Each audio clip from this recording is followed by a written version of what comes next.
নরসিংদীর বাজারে সপ্তাহের ব্যবধানে সবজি ও ডিমের দাম স্থিতিশীল থাকলেও আগের মতোই চড়া মূল্যে বিক্রি হচ্ছে মুরগি।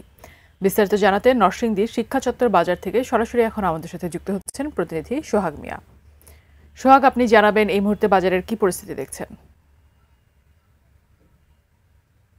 আপনাকে নরসিংদীর বাজারে সবজি এবং ডিমের দাম কিছুটা স্থিতিশীল থাকলেও সপ্তাহের ব্যবধানে মুরগির দাম চড়াই রয়েছে এবং আগের চড়া দামে বিক্রি হচ্ছে মুরগি সহ অন্যান্য মাংসের দাম। এখানকার ক্রেতারা বলছেন যে সবজি এবং ডিমের দাম কিছুটা স্থিতিশীল থাকলেও তাদের মুরগি বা প্রোটিন জাতীয় যে খাবারগুলো রয়েছে, হাই প্রোটিন, এই খাবারগুলো কিনতে গিয়ে তাদেরকে আসলে মাস শেষে হিসাব মেলানো কঠিন হয়ে পড়ছে। তবে বিক্রেতারা বলছেন যে শীতকালীন সবজি যখন বাজারে উঠতে শুরু করবে, এছাড়াও সপ্তাহের ব্যবধানে অন্যান্য যে নিত্য প্রয়োজনীয় জিনিসগুলো রয়েছে সেগুলো দাম কমে আসবে বলে তারা আশা করছেন।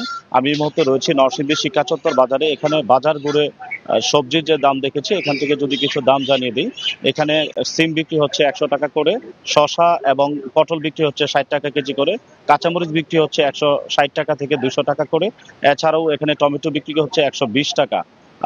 সবজির দাম কিছুটা স্থিতিশীল থাকলেও ডিমের দাম অন্যান্য যে রয়েছে, নিত্যপণ্য জিনিস রয়েছে সেগুলো থেকে ডিমের দাম কিছুটা স্থিতিশীল রয়েছে। এখানে লাল ডিম বিক্রি হচ্ছে 130 টাকা এবং হাঁসের ডিম বিক্রি হচ্ছে 220 টাকা ডজন করে।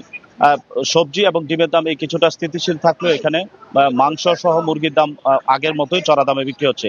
এখানে দেশি মুরগি বিক্রি হচ্ছে 550 থেকে 600 টাকা কেজি করে। এছাড়াও এখানে যে লেয়ার মুরগি রয়েছে, লেয়ার মুরগি বিক্রি হচ্ছে 320 টাকা করে, সোনালী বিক্রি হচ্ছে 300 টাকা করে। এভাবে প্রায় প্রত্যেকটা মুরগির দামই বেশি রয়েছে। ক্রেতারা বলছেন যে বাজার মনিটরিং না থাকার কারণে আসলে মাংসের দামটা এখনো বেশি রয়েছে। তারা দাবি জানিয়েছেন যে জেলা প্রশাসনের কাছে বাজার মনিটরিং করে যাতে এই নিত্য প্রয়োজনীয় মূল্যের দামগুলো নাগালের মধ্যে রাখা হয়। এই ছিল নরসিংদী থেকে বাজার দরের সবশেষ খবর।